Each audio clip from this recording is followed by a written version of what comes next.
I'm Sergeant Amber Cox, 32 years old, an intelligence analyst for the United States Army.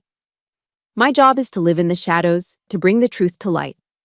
After 96 straight hours without sleep to map out an ambush that saved an entire platoon, I had to sit in silence and listen to Captain Cadence Thorne, a general's son, take all the credit. In front of the entire command staff, he turned to me, exhausted and depleted, and said with a condescending smile, "Thanks for the data entry support, Sergeant. Very efficient." The room erupted in applause for him. But Cadence didn't know his arrogance was a fatal flaw, and he was about to walk right into a trap I had set for him.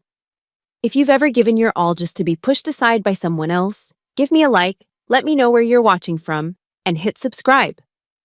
Because sometimes justice isn't given to you. It has to be taken.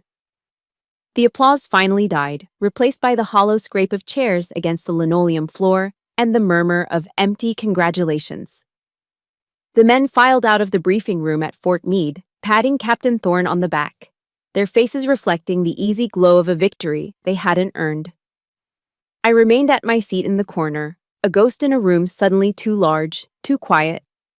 The air was stale with the lingering smell of burnt coffee and ozone from the printers. It was the scent of a long, thankless night. Sergeant Hex Jimenez, our cyber operations specialist, walked past my table. He didn't say a word. He didn't have to. He just placed a can of Dr. Pepper beside my motionless hand, the gesture a silent acknowledgement. The can was cold, sweating condensation onto the polished wood, and the chill seeped into my skin. But it was nothing compared to the ice forming in my chest. I stared at the massive projector screen, now dark and blank. Just minutes ago, it had been filled with my work.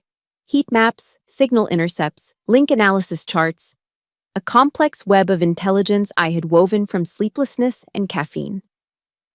96 hours of my life, distilled into a presentation that saved 30 souls, now attributed to another man. Data entry support. The two words echoed in the silence, replaying in my mind. They weren't just an insult, they were an erasure. It wasn't just credit he had stolen, it was my very existence in the operation. He had reduced my mind, my intuition, my years of training to the mechanical function of a keyboard. In his world, a world greased by his father's legacy, I wasn't a strategist. I was equipment. My father, a retired steel worker from Pennsylvania, used to tell me stories about the mills. "The best steel has to go through the hottest fire, Amber," he'd say, his hands calloused and strong. "Don't you ever be afraid of the pressure, girl. You let it temper you." I felt that fire now, a white-hot rage burning away the shock, leaving something hard and sharp in its place. The door swung open, tearing through the quiet.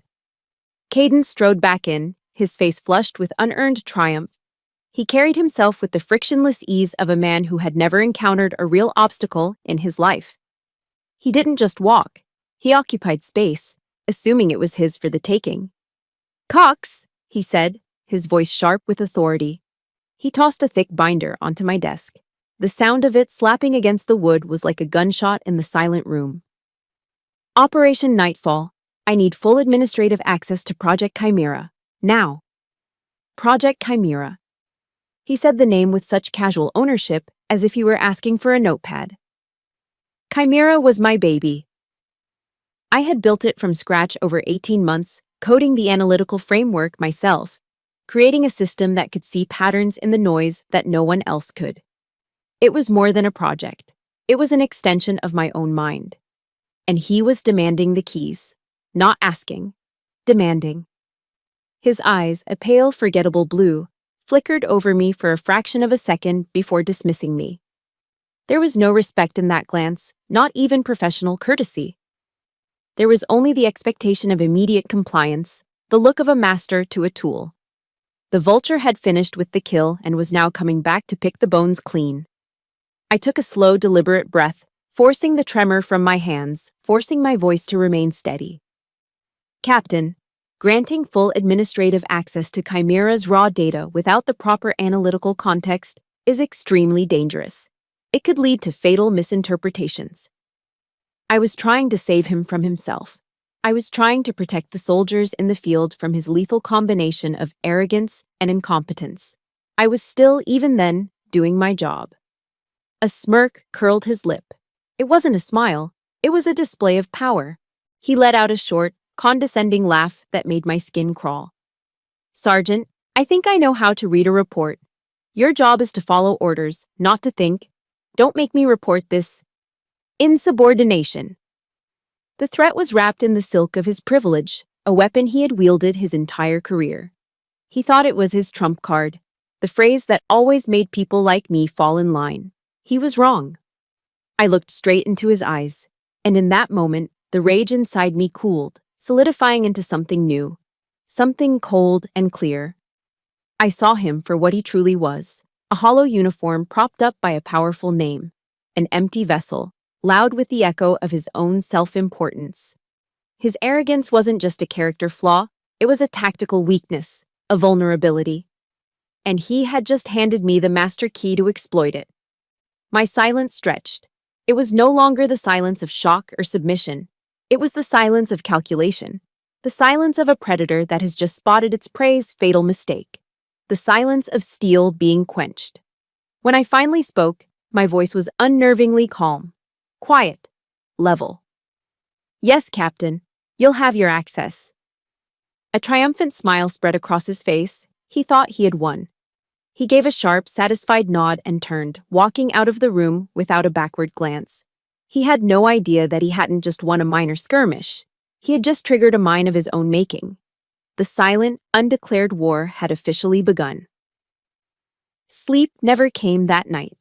The quiet of my small apartment in Laurel, Maryland, was a heavy blanket, pressing down with the weight of that final, cold nod I'd given Cadence. The access was granted. The first move in a war he didn't even know he was fighting had been made.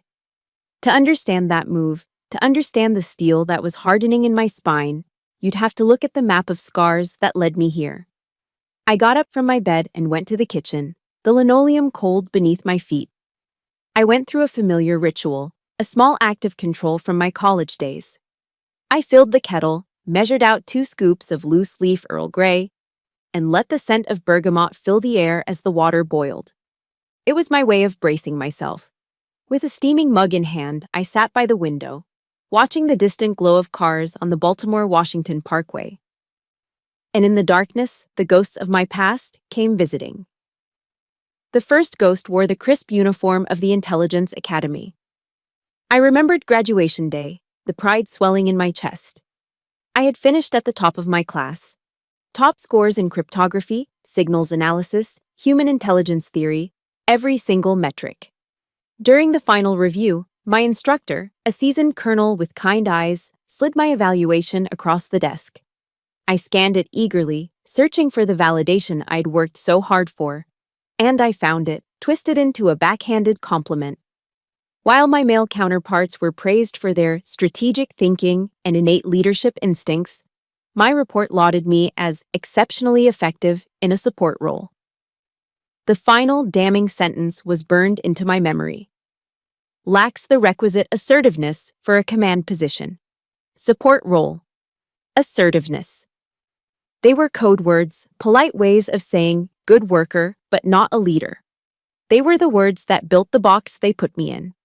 The label was applied before my career had even begun. I wasn't a weapon to be wielded. I was a sharp, useful tool, meant to be kept in the toolbox until a man decided he needed it. That piece of paper became a ghost that followed me, whispering in the ears of my superiors, defining me before I could define myself. The next ghost was larger, smelling of sand and adrenaline. It took me back 2 years to Operation Iron Gauntlet.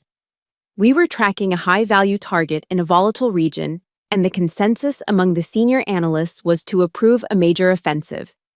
But something felt wrong. I saw a ghost in the machine, a subtle, anomalous flutter in the enemy's communication patterns that everyone else had dismissed as background noise. To me, it wasn't noise, it was a symphony of deception.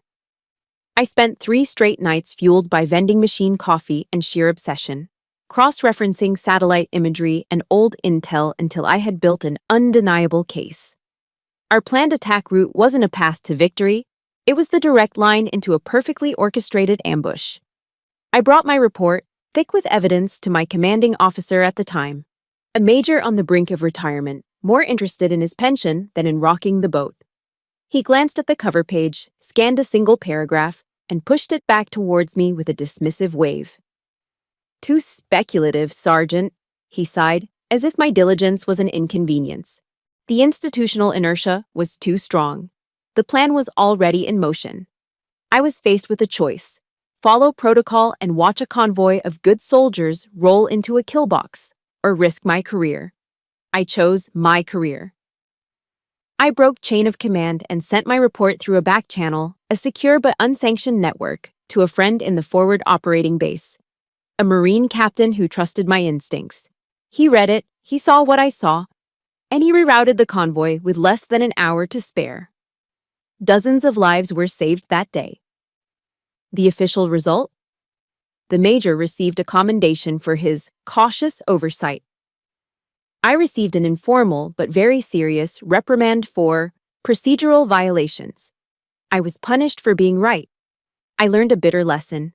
In the U.S. Army, sometimes the truth is secondary to the chain of command. I took a long sip of my tea, the heat a small comfort against the chill of the final, most painful memory. This ghost didn't wear a uniform. It was dressed for Thanksgiving dinner back home in Pennsylvania. It was my one trip home in 2 years, and my dad, a proud Army veteran himself, was beaming, telling all our relatives how his daughter was working on top-secret stuff for the government. The pride in his voice was a warm blanket. Then my uncle, a man who sold insurance, leaned forward, a half-eaten drumstick in his hand. "So, you're an officer then, Amber?" he asked. "No, Uncle Jim," I said with a polite smile. "I'm a sergeant." He chuckled, a wheezing sound, and slapped my father's shoulder. "Hey, that's all right, Tom. At least she's serving. My son, Mark, he just made regional manager." And just like that, in the warm, gravy-scented air of my childhood home, my world shrank. All the sleepless nights, the immense pressure, the life-and-death stakes of my work, all of it was weighed against regional manager and found wanting. I wasn't an officer, I wasn't a leader. In a simple civilian calculus, I was just a grunt, a worker bee, not someone in charge. The casual dismissal from my own family cut deeper than any professional slight. I stood up and walked to the window, leaving the ghost behind in the kitchen. I looked out over the sleeping suburbs, the distant lights of Baltimore a faint smudge on the horizon. These memories, these cuts, these dismissals, they were a map of scars I carried. But looking at them now, I realized they no longer ached with the sting of injustice. They had become something else. They had been forged into armor. Cadence. He wasn't the first to underestimate me, to try and put me in a box labeled support. But as I stood there, watching the world sleep, I made a silent vow. He would be the last. He thought he was using a tool. In reality, he was stepping onto a battlefield of my own making, a landscape shaped by every scar I had ever received. And on this battlefield, I knew every inch of the terrain. I walked over to my bookshelf and pulled out my worn copy of Marcus Aurelius's Meditations. I opened it to a passage I'd underlined years ago. The best revenge is to be unlike him who performed the injury. It wasn't about destroying Cadence. It was about refusing to be like him. It was about integrity. This time there would be no silence. There would only be the truth. I was in the office before sunrise the next day. The emotional turmoil of the night had receded, leaving behind a state of hyper-focused clarity. The anger was still there, but it was no longer a storm. It was the core of a furnace, fueling a calm, meticulous energy. I sat down at my station, the triple monitors humming to life in the pre-dawn gloom, and I began my work. I was going to build a weapon. Not out of steel or explosives, but out of data. The story of David and Goliath always resonated with me. I didn't have a slingshot or a stone, but in the 21st century, a well-placed piece of information is far more devastating. Data was my stone. My trap for Cadence couldn't be a simple lie. Feeding him fabricated intelligence would be amateurish. easily detected by even a cursory system audit. No, my weapon had to be far more elegant. It had to be built from the truth. I began by creating a partitioned subdirectory within Project Chimera's main architecture. I labeled it Red Cell Analysis, Provisional. Red Cell is a term we use for teams that play the role of the enemy to test our own strategies. The name itself implied a certain level of aggressive, out-of-the-box thinking, exactly the kind of thing that would appeal to Cadence's ego. Inside this curated garden of data, I planted my seeds. I populated the folder with legitimate, verified intelligence reports, satellite photos, and signal intercepts. Everything was real, but I meticulously pruned the context. It was an exercise in the analysis of competing hypotheses, a method we're taught to use to avoid cognitive bias. I was using it in reverse. I was intentionally creating a cognitive bias. I took out the reports that offered conflicting interpretations. I buried the footnotes that questioned the reliability of a source. I left a trail of perfectly factual breadcrumbs that led to only one possible conclusion: a bold, brilliant, and utterly fatal hypothesis. It was a beautiful lie, constructed entirely from the truth. A trap designed not for a fool, but specifically for a lazy, arrogant man in a hurry to be a hero. I knew my target. Cadence Thorne would never do the grunt work. He wouldn't spend hours in the digital trenches, cross-referencing raw data streams, or reading dissenting opinions. He saw himself as a grand strategist, a man who operated on the 30,000-foot level. He would look for the executive summary, the boldest plan, the quickest path to a medal. And I had built it for him. The narrative I crafted within the Red Cell folder painted a picture of a critical enemy vulnerability, a communications hub that, if hit with a swift surgical strike, would cripple their entire regional network. On the surface, the plan was flawless. It was audacious. It promised a low-risk, high-reward victory that could be pinned to a single officer's brilliant insight. It was everything Cadence wanted to hear, a siren song for his ambition. The reality, which the full, unpruned data set in the main Chimera directory clearly showed, was that the communications hub was a decoy. It was a heavily fortified honeypot designed to lure our forces into a devastating kill box, the very ambush I had just saved a platoon from, repackaged and presented as an opportunity. The next step was to create the evidence of his negligence. I embedded a simple logging script into the Red Cell directory, one that would ping my secure device with a silent alert every time the folder was accessed. It was my digital tripwire. The first alert came at 09:17 hours. Cadence Thorne, access, your Red Cell, provisional. I watched from my desk as he began his research. Another ping. Download, file, Red Cell, alpha.pdf. I checked the system logs. Time spent viewing the file, 15 seconds. It was a 12-page analysis. He hadn't read it, he had strip-mined it for buzzwords. Ping. Download, file, Red Cell, gamma.pdf. Time spent, 10 seconds. And then, the most crucial part. I watched the logs for the corresponding files in the main directory, the ones with the crucial context, the ones I had linked as required cross-reference. There was nothing. No access, no downloads. He was ignoring every warning sign, every red flag, swallowing the bait whole. He was so sure of his own brilliance that he never considered the information might be tailored for it. He was building his own prison, and I was just handing him the bricks, one time-stamped log file at a time. The very definition of data entry support. Late that afternoon, Hex ambled over to my desk, holding a tangled mess of blue wire. "Hey Amber, you got a spare Ethernet cable? This one's fried." It was a transparent excuse, a way to talk without being noticed. He leaned over my desk, ostensibly to look in my drawer, and lowered his voice to a near whisper. "I saw Thorne's draft for Nightfall," he murmured, his eyes scanning the room. "He's basing his entire assault plan on that Red Cell data. It looks dangerously optimistic. Some of his technical assumptions are damn near impossible." I stopped typing but didn't look up from my screen. I just said one word. "I know." Hex was quiet for a long moment. He was one of the smartest people in the building, a man who saw the world in code and logic. He knew data, and he knew when it was being misused. He straightened up, having miraculously found a cable in his hand that wasn't there before. Colonel Rostova is presiding over the final briefing, he said, his voice back to normal volume. He looked me straight in the eye. She's not someone who gets snowed by buzzwords. Be careful. His words hung in the air long after he had walked away. It wasn't just a warning.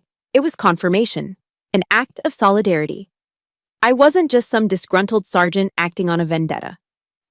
My assessment of the data, and of Cadence, was shared by one of the most respected technical minds on the base. His quiet validation was a shield. I finally looked up from my screen, a slow, confident smile touching my lips for the first time that day. I was not alone in this fight. The truth had another ally, and now it had a name: Colonel Rostova. The game board was set. The pieces were in motion. All I had to do was wait for the king to make his fatal move. Hex's mention of Colonel Eva Rostova shifted the entire dynamic of my plan. She was no longer just a name on an org chart. She was the decisive terrain upon which this battle would be fought. My trap was set for Cadence, but it was Rostova who would ultimately serve as judge, jury, and potentially executioner. My anxiety began to climb. She was a variable I couldn't control. Colonel Rostova was a living legend at Fort Meade. They called her the Ice Wall. It wasn't because she was cold or cruel, but because she was utterly impenetrable. You couldn't flatter her, you couldn't intimidate her, and you certainly couldn't bullshit her. She was a third-generation Army brat, raised on a series of military bases around the world, and it was said she understood the soul of the Army better than the Pentagon did. I had seen her in action during high-level threat briefings.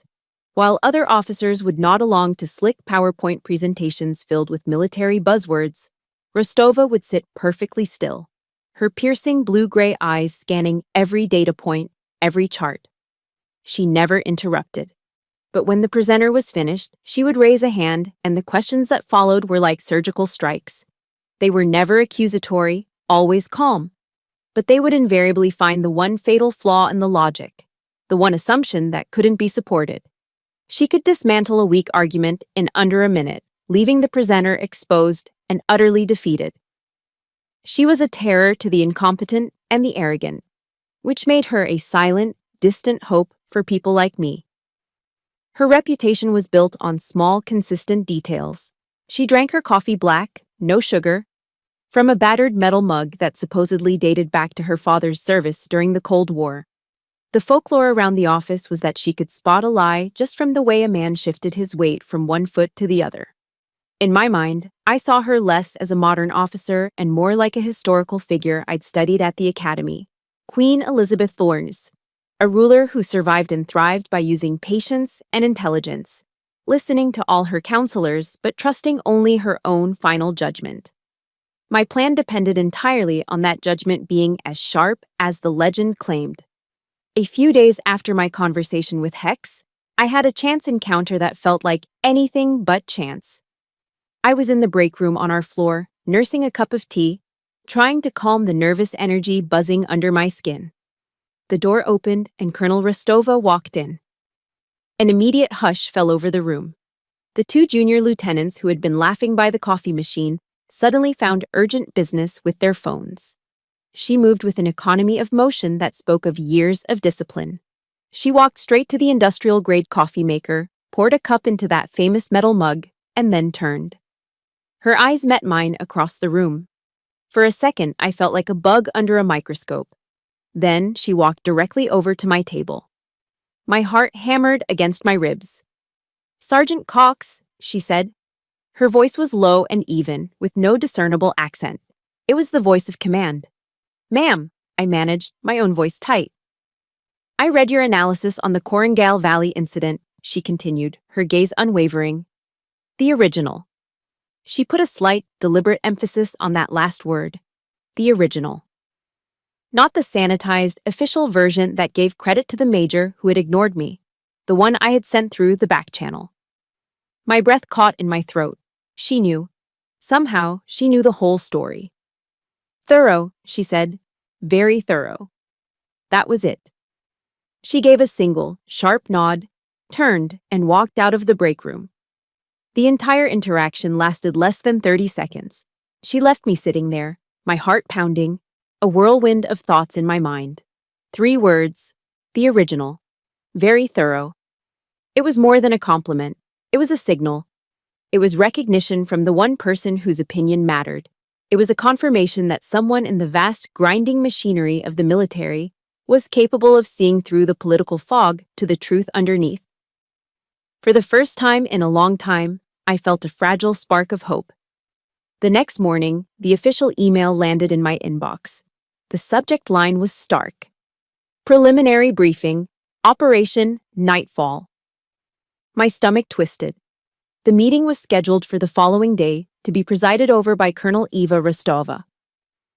Captain Cadence Thorne was listed as the lead presenter. It was happening. Round 1. My meticulously constructed trap was about to be tested. The hope I'd felt from our brief encounter was now battling a fresh wave of anxiety. Rostova's praise was one thing. Her reaction to a plan that was, on its surface, a work of strategic brilliance would be another. Would she see the elegant lie I had built? Or would she only see the incompetent captain who was presenting it? I spent the rest of the day preparing, not for a presentation of my own, but for the questions I anticipated Rostova would ask Cadence. I became my own red cell team, attacking his plan from every conceivable angle. I mapped out every flawed assumption, every piece of missing context, and I prepared the corresponding real data on a separate, secure file. I wasn't just going to let him walk into the trap. I was going to be ready to spring it the moment he stumbled. Just before leaving for the day, I walked past one of the small glass-walled conference rooms down the hall. I saw Cadence inside, pacing back and forth, his cell phone pressed to his ear. He was speaking in that loud, overconfident tone he used when he wanted to project authority. I paused in the shadows, just out of his line of sight. He was talking to his father. "No, Dad, don't worry. It's all under control," he was saying, a dismissive laugh in his voice. "Rostova can be tough, I hear, but this plan is airtight. There are no holes. I'm going to make you proud." The blood in my veins turned to ice. General Thorne wasn't just a shadow providing passive privilege. He was an active participant, a source of encouragement, and almost certainly a source of political pressure from above. This changed everything. This wasn't just my career against Cadence's. It was my word as a sergeant against the weight and power of a 2-star general and his golden boy son. The risk had just multiplied tenfold. My carefully constructed plan suddenly felt terrifyingly small. The strategic briefing room felt like a vacuum. It was a space designed to suck the air and sound out of a conversation, leaving only the weight of decision. A massive horseshoe-shaped oak table dominated the room, polished to a mirror shine. On the walls, a bank of giant screens displayed satellite maps and encrypted data streams in a silent, hypnotic dance. The air itself felt heavy, thick with the unspokens of rank and power. This was where careers were made or broken. I took my usual seat along the wall outside the horseshoe, a position that designated me as staff, not a principal. An observer, a ghost. Cadence stood at the head of the table, basking in the attention. He radiated a confidence that was almost comical in its intensity, a peacock displaying his borrowed plumes. He launched into his presentation of Operation Nightfall, and it was a masterful performance of saying absolutely everything and absolutely nothing at the same time. He wove a tapestry of military jargon, his voice resonating with false authority. He spoke of asymmetric dominance, of maximizing force multipliers, and seizing a strategic window of opportunity. It was a flawless recitation of all the phrases they teach you at West Point to sound impressive. I watched the faces around the table. A few of the younger captains were nodding along enthusiastically, their expressions a mixture of admiration and envy. They were captivated by the sheer force of his self-assurance. They saw a future general. I saw a hollow man playing a role. But my eyes, like a laser sight, were fixed on only one person, Colonel Eva Rostova. She sat directly opposite Cadence, perfectly still, her hands clasped on the table before her. Her face was an impassive mask, her eyes missing nothing. She didn't nod, she didn't take notes, she simply watched him. She was the ice wall, and Cadence's tidal wave of buzzwords was breaking harmlessly against her. When he finally finished his grand performance with a flourish, a pregnant silence filled the room. It was Rostova who broke it. "An ambitious plan, Captain Thorne," she said, her voice even and calm, giving nothing away. "Your entire strategy hinges on the assumption that the enemy's redundant communication network can be neutralized within the first 6 hours. What is the intelligence basis for that assumption?" It was a simple, precise question. A scalpel. I saw a flicker of panic in Cadence's eyes before he masked it. He was a good performer, but he wasn't a good analyst. "Ma'am," he stammered for a fraction of a second. "The analysis from the red cell data indicates a significant vulnerability in their infrastructure."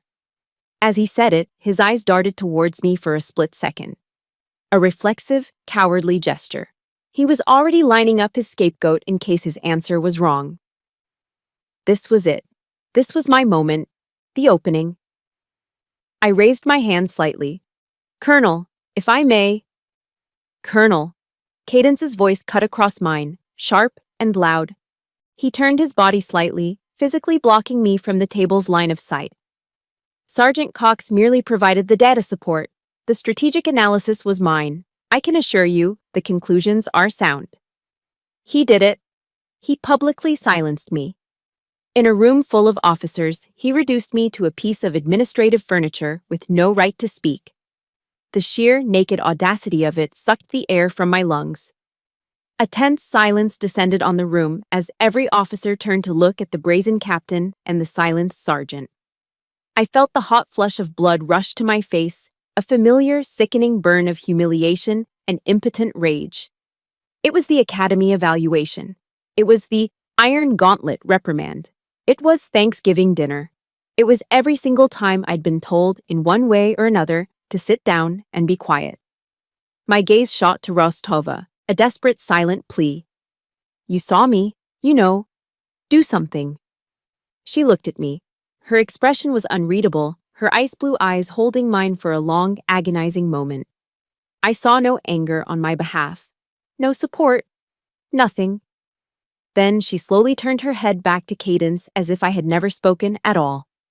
My stomach dropped.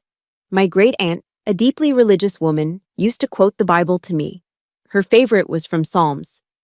"Be still, Inskor, and wait patiently," she'd say. "Fret not thyself over the one who prospers in his way." I held on to that thought like a drowning woman clinging to a piece of driftwood. Be still. Wait. Rostova continued her questioning, each query a precise probe into the plan's weaknesses, the very weaknesses I had designed. Cadence struggled, his confident facade beginning to crack under the pressure. He fumbled for answers, falling back on vague generalities and more empty jargon to hide his lack of depth. He was tap dancing on a minefield, and I was the one who knew the location of every single mine. Finally, after an excruciating 10 minutes, Rostova stood up, signaling the end of the meeting. The tension in the room eased slightly. "Captain Thorne," she announced, her voice echoing in the quiet room. "Your plan lacks sufficient detail and is based on a number of uncorroborated assumptions. I want a full written report, including all raw data appendices and the complete analytical logs on my desk by Aero 800, day after tomorrow." My heart leaped. The logs! She was asking for the logs. She was asking for the proof of his negligence. Then she turned her gaze on me. It was cold and hard as granite. "Sergeant Cox," she commanded, "ensure the captain has everything he needs to complete his report." The words hit me like a physical blow. It was a knife twist. Not only was I to stand by and watch this fraud continue, but I was now being ordered to actively assist him. I was to hand my enemy the tools to build his case, a case that would put American lives at risk. And her tone implied that if his report was flawed, the responsibility would now be shared. It would be my fault, too. I felt the eyes of every person in the room on me. There was only one possible answer. "Yes, Colonel," I said, my voice a dead, hollow thing. The performance was over, the curtain had fallen on Act 1, and from every angle, it looked as if I had lost. I walked back to my desk, Rostova's final order echoing in my ears. "Ensure the captain has everything he needs." It felt less like a command and more like a sentence. I could feel Cadence following close behind me, his arrogance recharged, his victory assured. He was a predator stalking a defeated prey back to its den. He followed me right into the small windowless office our team shared and slammed the door behind him. The sound was like a cell door clanging shut. "What the hell was that, Cox?" he hissed, his voice a low, furious whisper. "Were you trying to humiliate me in front of Rostova?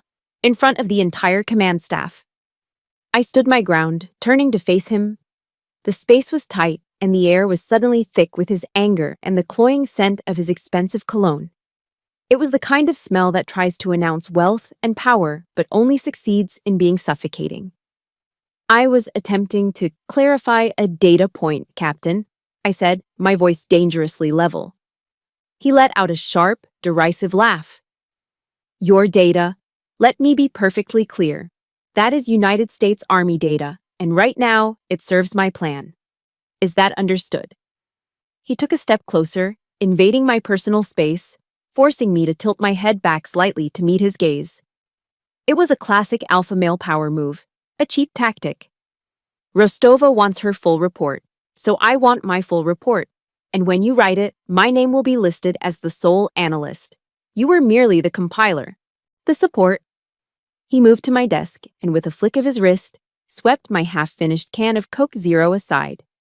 It clattered into the trash can, a small, insignificant act of contempt that somehow felt enormous. He placed his sleek laptop where my drink had been, claiming my workspace as his own. And that was it. That was the last straw. It was no longer just about him stealing my credit. It was no longer about his arrogance or his father's influence. This was a new, uncrossable line. He was ordering me to be a co-conspirator in his fraud, to actively falsify an official military document, to put my name, my integrity, on a lie. A lie that would be used to approve a plan so fundamentally flawed it was tantamount to a death sentence for the soldiers ordered to carry it out. In that suffocating silence, broken only by the low hum of the server racks in the corner, every injustice I had ever swallowed came rushing back. The condescending words on my academy evaluation, the stolen credit for Iron Gauntlet, the dismissive laugh at the Thanksgiving table. The two words that started it all, data entry support. They all converged into a single point of unbearable pressure right behind my eyes. I could hear my own heart, a frantic, trapped drumbeat in my chest. My gaze drifted past his shoulder to the reflection on my powered-down computer monitor. I saw a woman's face, pale and tired, cornered. And then I saw a flicker in her eyes. Not fear, not anger. It was fire. I looked at the small, perfectly folded American flag I kept on my bookshelf, the one given to me by my father when I enlisted. I thought of the oath I took, to support and defend the Constitution. I realized in that moment that defending my country sometimes meant defending it from the enemies within its own ranks, from the arrogant, the incompetent, and the corrupt. My duty wasn't to Captain Thorne. My duty was to the truth, and to the soldiers who depended on it. I took a deep, steadying breath. When I spoke, the tremor in my voice was gone. It was replaced by something else, something cold and hard as ice. "No, Captain." The word was quiet, but it landed in the small office with the force of a grenade. Cadence froze, his smug expression faltering. He looked genuinely stunned, as if the concept of defiance from someone like me was a foreign language he couldn't comprehend. "What did you just say to me?" he sputtered. I met his gaze, and I didn't flinch. I repeated the word, slowly this time, articulating every letter so there could be no misunderstanding. "I said no." I took a step forward, reclaiming the space he had stolen. "I will compile the raw data and the access logs exactly as Colonel Rostova requested. The final report will reflect the truth, that you used a curated, unvetted data set to draw dangerous and unsupported conclusions, and my name will not appear anywhere near your lie." His face went from red with anger to pale with shock, and then something else. A flicker of panic. His rage crumbled into a sputtering threat. "This is insubordination. I'll have you court-martialed, Cox. I will destroy your career. I wasn't listening anymore. The fear was gone. The pressure was gone. All that was left was a terrifying, liberating clarity. I turned my back on him, sat down at my station, and my hands flew across the keyboard. He was still ranting behind me, but his words were just meaningless noise. Right there, in front of him, I opened a new encrypted email. Recipient: Colonel Eva Rostova. Subject: Urgent request for clarification. OP: Nightfall. My fingers typed with a speed and precision I didn't know I possessed. I attached a one-page executive summary outlining the critical flaws in his plan. I attached the log files that showed he'd ignored the contradicting intelligence. I attached my original, full analysis. I looked over my shoulder at him one last time. His mouth was still moving, but his eyes were wide, fixed on my screen. He finally understood what was happening. My expression told him everything he needed to know. If you have ever been pushed to your breaking point, if you've ever had to stand up and say, "No more," give this story a like. And if you believe that integrity is more important than obedience, comment with a single word: truth. I turned back to my screen. My finger hovered over the mouse. The dam had broken, and the flood was about to begin. I clicked send. Hitting send on that email was like pulling the pin on a grenade. For a few seconds, the world was utterly silent. Cadence stared at me, his face a mask of disbelief and sputtering rage. Then he bolted from the office, his phone already pressed to his ear. I didn't have to guess who he was calling. The prince was running to his king. The shockwave from my email hit the command structure faster than I expected. Less than 2 hours later, an encrypted, high-priority message from Colonel Rostova's office appeared in the inboxes of the entire senior command staff. The subject was blunt: high-security hearing regarding Operation Nightfall. The body of the message was brief and cold. A hearing was convened for 0948 hours. Both Captain Thorne and Sergeant Cox were ordered to prepare presentations and be ready to answer direct questioning. The secret war was now a publicly declared one. I felt a strange calm settle over me. One of my favorite generals, Dwight D. Eisenhower, famously said, "Plans are worthless, but planning is everything." I had no idea what the final outcome of this hearing would be, but I knew with absolute certainty that no one would be better prepared than me. The time for emotional reaction was over. It was time to work. I didn't waste a single second. I transformed my workstation into a war room, a command center for my one-woman campaign. The first order of business was to build an irrefutable fortress of evidence. I started with the server logs. I systematically retrieved every single access file connected to Cadence Thorne and Project Chimera. I created a timeline, time-stamped to the millisecond, showing his digital footprints. I cross-referenced those timestamps with the creation dates of the sections in his draft report. The data told a damning story. Access to Red Cell File Alpha, 14 seconds. 1 minute later, the section on enemy infrastructure was written. Access to the critical contradicting intelligence report in the main directory. 0 seconds. I laid it all out, not as an accusation, but as a cold, hard sequence of facts.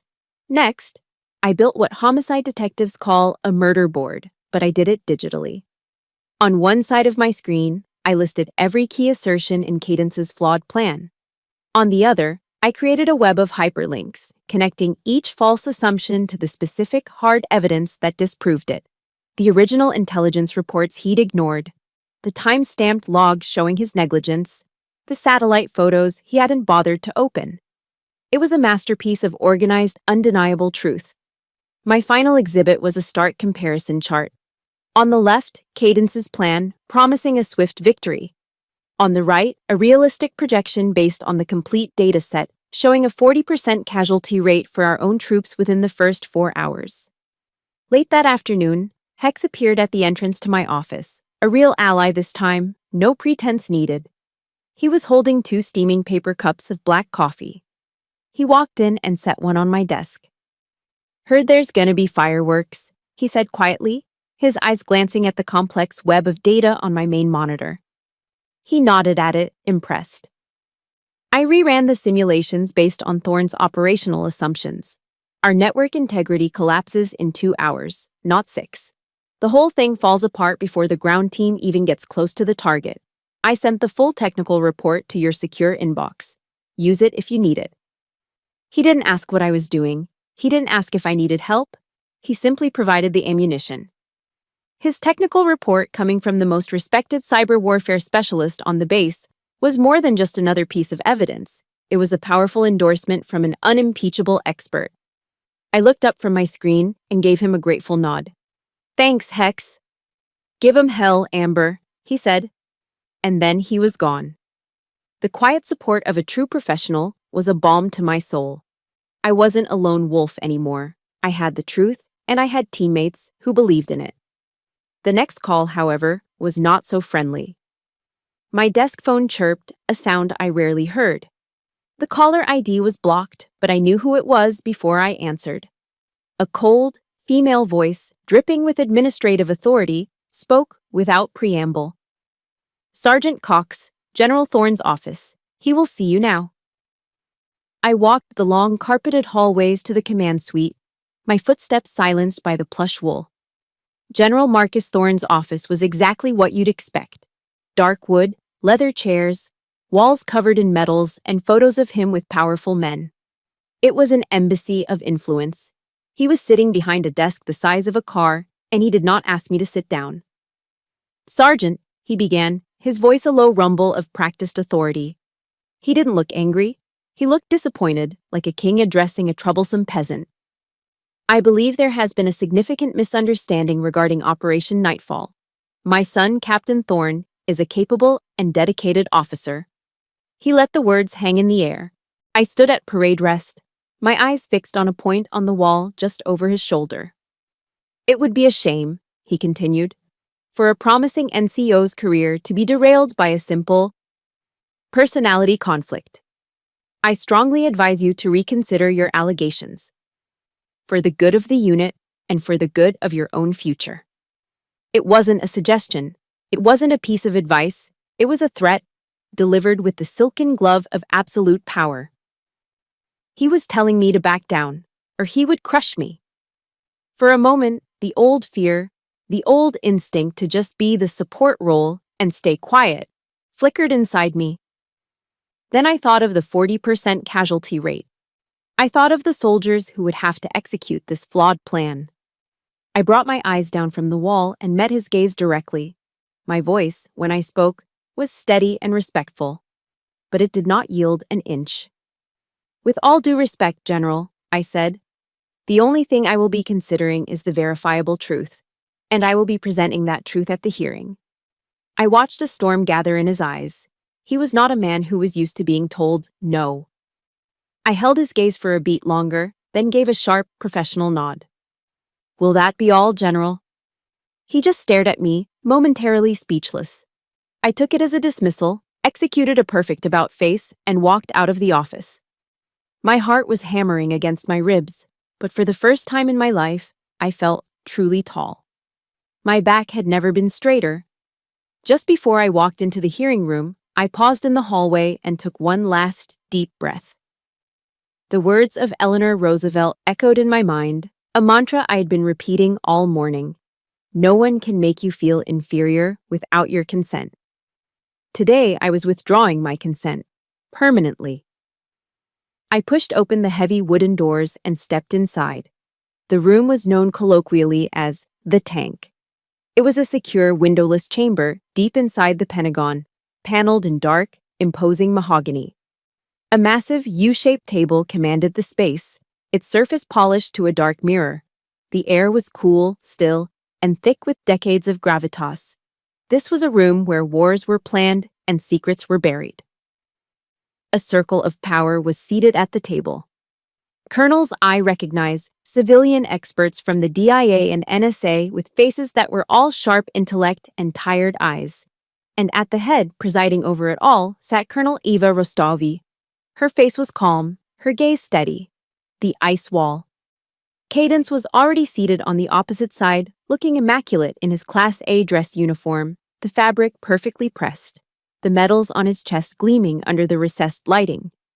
But I could see a single bead of sweat trace a path down his temple, a tiny betrayal of the panic beneath the polish.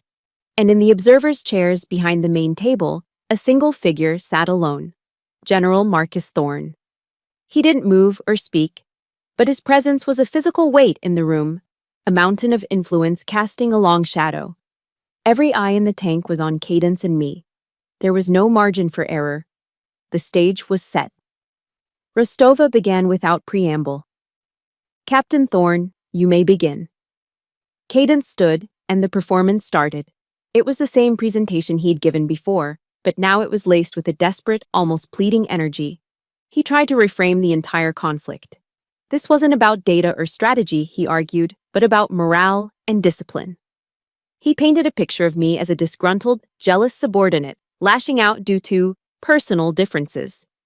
He spoke of the importance of team spirit and loyalty to the chain of command, attempting to transform a hearing on professional competence into a trial of my character. This is an unfortunate attempt to undermine command authority by an individual unwilling to accept her designated role, he concluded, his voice ringing with false sincerity as he shot a challenging look in my direction. I didn't react. I just sat there, my hands resting calmly on my laptop. I let his accusations hang in the dead air, unsupported and weak. I waited. "Sergeant Cox," Rostova said, her voice cutting through the tension. "Your response." It was my turn. I didn't stand up. I didn't walk to the podium. I simply connected my laptop to the main display system with a quiet click. The massive screens on the wall flickered to life. "Colonels, gentlemen," I began, my voice clear and steady, amplified slightly by the room's acoustics. "I will not be speaking about personal opinions or team spirit. I will only be presenting the data." My desktop appeared on the screens, showing a simple, two-column layout. It was my digital murder board. On the left were the key assertions from Captain Thorne's plan. On the right were the corresponding, irrefutable facts. I moved through it with clinical precision, my voice never rising, never betraying any emotion. I was no longer a participant in the drama. I was the narrator of facts. Assertion 1. Captain Thorne's plan states that the target's communications can be disabled with a high probability of success. Here's the red cell report he cited. A document appeared on screen. The server logs, however, show this 12-page report was viewed for exactly 3.7 seconds. A collective intake of breath was audible in the room. "And here," I continued, "is the contradicting intelligence report from the main directory, which proves the target has a hardened, redundant backup system. The logs show this report was never opened by the captain at all." Point by point, I deconstructed his entire plan, not with argument, but with his own digital footprints. I showed the committee the satellite photos he hadn't viewed, the signals intelligence he had ignored, the technical analysis from Sergeant Jimenez that he had dismissed. I didn't call him a liar. I didn't call him incompetent. I just showed them the evidence of his choices laid bare for all to see. The room was utterly silent, captivated. The only sound was my own calm, steady voice. Then I brought up the final slide. It was the comparison chart. On the left, his plan. On the right, the projected outcome based on complete intelligence. My cursor hovered over the final number. The conclusion of this data indicates that if Operation Nightfall is executed as planned, it will result in an estimated 40% casualty rate among U.S. forces within the first 4 hours. A low murmur rippled through the room.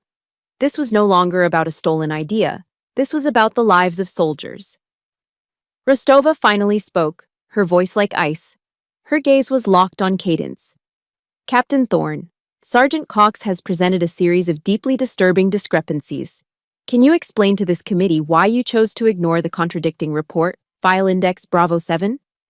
Cadence, who had been shrinking in his chair with every slide, was now completely cornered. He stammered, his polished facade crumbling into dust. I had to make a command decision based on the overall picture, ma'am.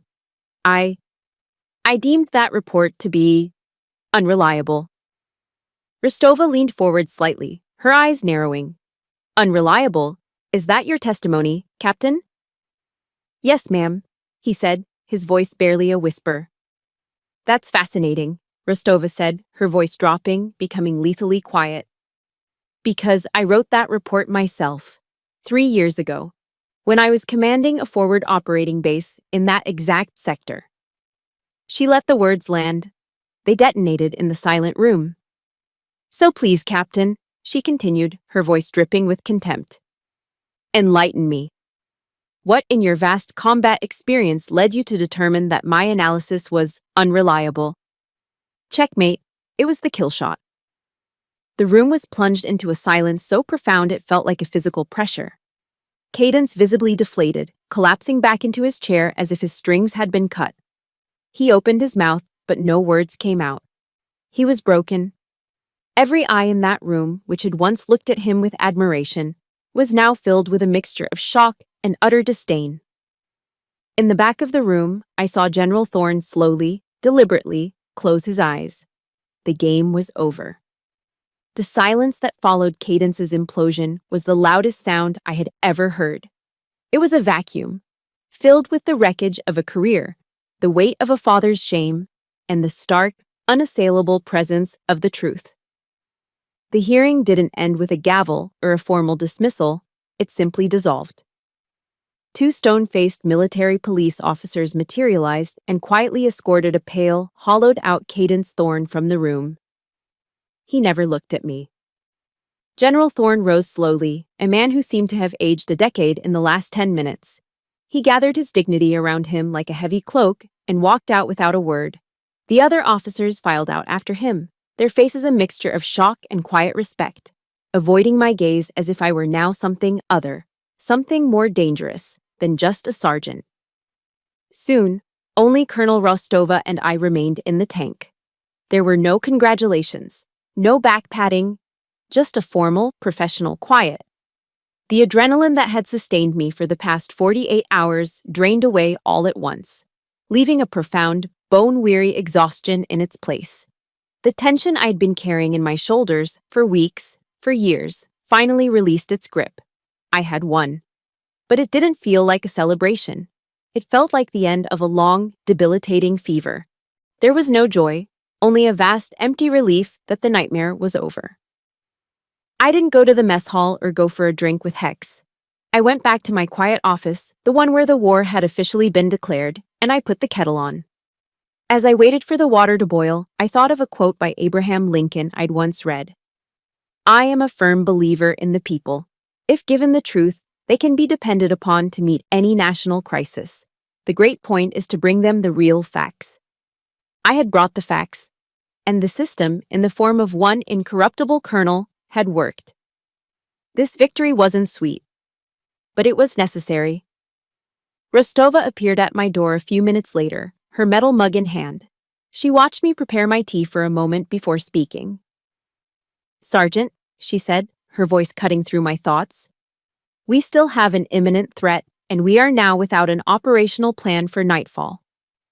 What do you have? There was no preamble, no acknowledgement of the drama that had just unfolded, just the mission. I respected her for that more than I could say. I took a breath, my exhaustion momentarily forgotten, my professionalism kicking back in. I sat down at my terminal and opened a different file, one labeled OP Nightfall Contingency. I do, Colonel, I said. I presented my plan, the real plan, the one built on the complete, unvarnished data set. It wasn't flashy. It didn't promise a swift, glorious victory. It was a cautious, methodical, and realistic plan that prioritized the lives of our soldiers above all else. It was a plan built on intel, not ego. Rostova listened intently, her eyes following every data point on the screen. She didn't interrupt, but I saw her give a few small, sharp nods of approval. When I finished, she was silent for a moment, her gaze distant as she processed the information.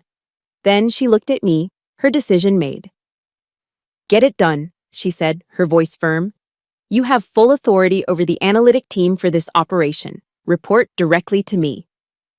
Full authority. Reporting directly to her. In the space of a single sentence, she had shattered the box they had tried to put me in for my entire career. I was no longer support. I was in command. Yes, Colonel, was all I could manage to say. A few days later, I received another summons, this one from General Thorne. I walked back to that same plush office, but the atmosphere was entirely different. The intimidating power was gone, replaced by a heavy sense of sorrow. He looked tired, defeated. He gestured for me to sit, and this time, I did. "My son was wrong," he began, his voice hoarse, the words clearly costing him. "He disgraced the uniform. He put lives at risk for his own vanity." He paused, looking at his hands, which rested on his clean desk. And I, as his father and as his commanding officer, failed to see it. Or refused to. He finally looked up and met my eyes. "You are a good soldier, Sergeant Cox. You did the right thing when it was the hard thing to do." It wasn't quite an apology, but it was a profound admission. It was the closing of a chapter. "I was just doing my duty, General," I said quietly. There was nothing else to say. When I returned to my office, I felt a shift inside me. The personal fight was over. Now, a different kind of work began. The problem wasn't just Caden's thorn. It was a system that allowed a man like him to rise to a position where his ego could become a weapon. My first act with my new authority was not to plan a mission, but to draft a new protocol. I called it the Mandatory Intelligence Verification and Cross-Reference Protocol. It was a simple, one-page document with a clear, unbreakable rule. From now on, no operational plan could be submitted to command without being signed off on by at least 2 independent analysts.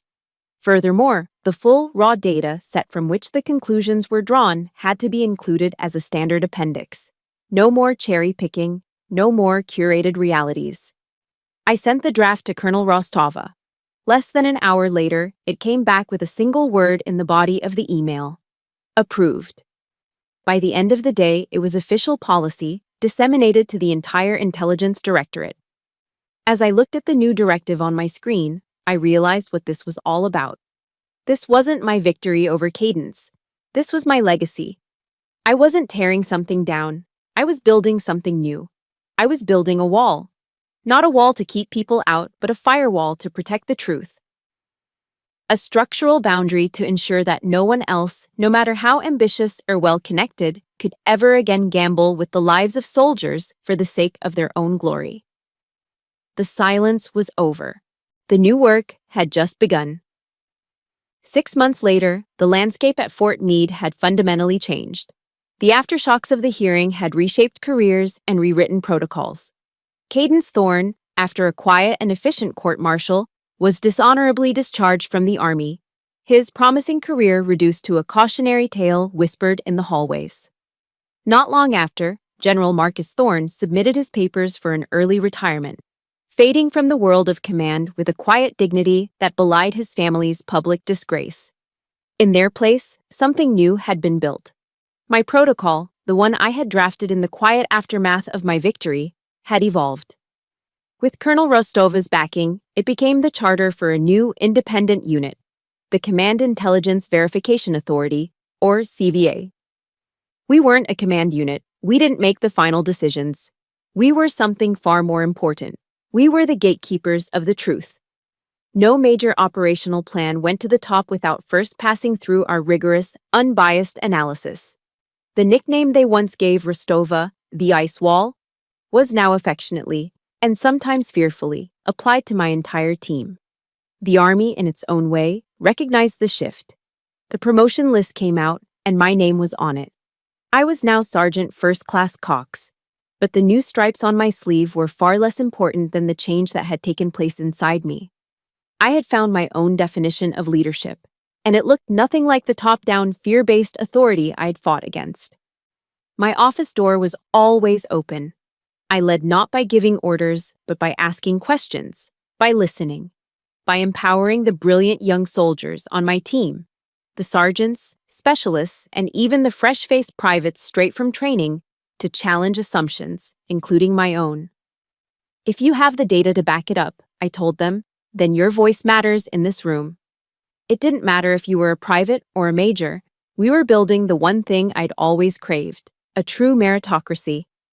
A place where the quality of your work, not the rank on your collar, was the only currency that mattered. On my desk, taped to the bottom of my monitor, is a small post-it note. On it, I've written 3 words that have become the guiding principle of my unit, my personal constitution. Data has no rank.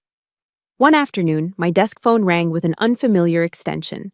I answered, and a man's voice, clear and confident, came on the line. "Sergeant First Class Cox?" he asked. "Speaking," I replied. "Ma'am, you probably don't remember me. My name is Captain Miller. A few years ago, I was a lieutenant in the Korengal Valley." The name stopped me cold. Korengal. The ambush. The report they ignored. "I remember, Captain," I said, my voice softer now. "I know," he said. "Well, the military grapevine is a funny thing. We heard about what you did, what you're doing now with Siva.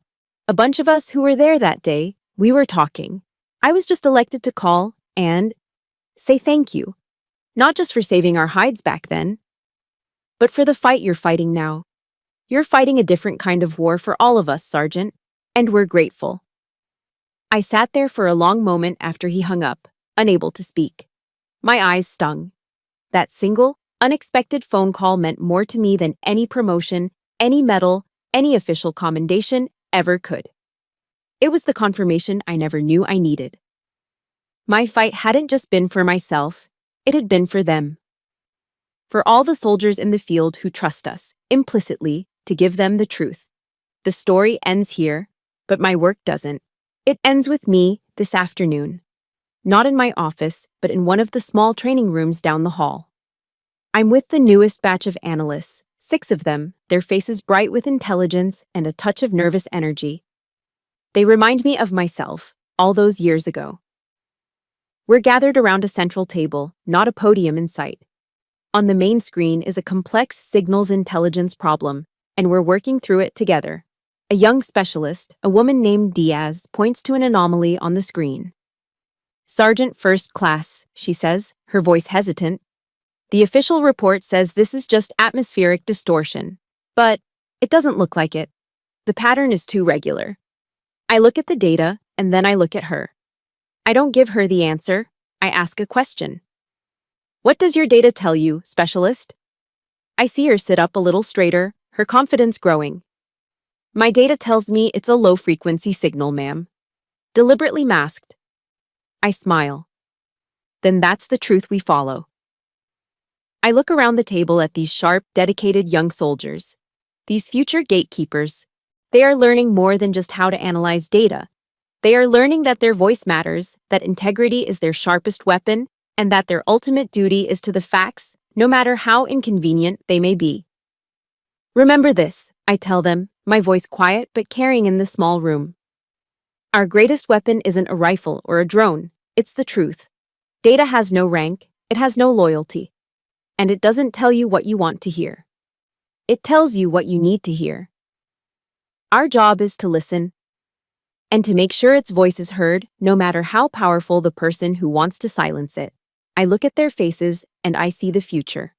And for the first time in a very long time, I am filled with an unshakable sense of hope. The long night was over. A new dawn had finally come to Fort Meade. That's where my story is today. It isn't over because this work is never truly over. The fight for truth isn't a single battle. It's a constant daily vigilance. It's a choice that I and people like my team make every single morning. The greatest lesson I learned is that one voice, armed with the truth, is more powerful than a room full of rank. My story isn't just about the military.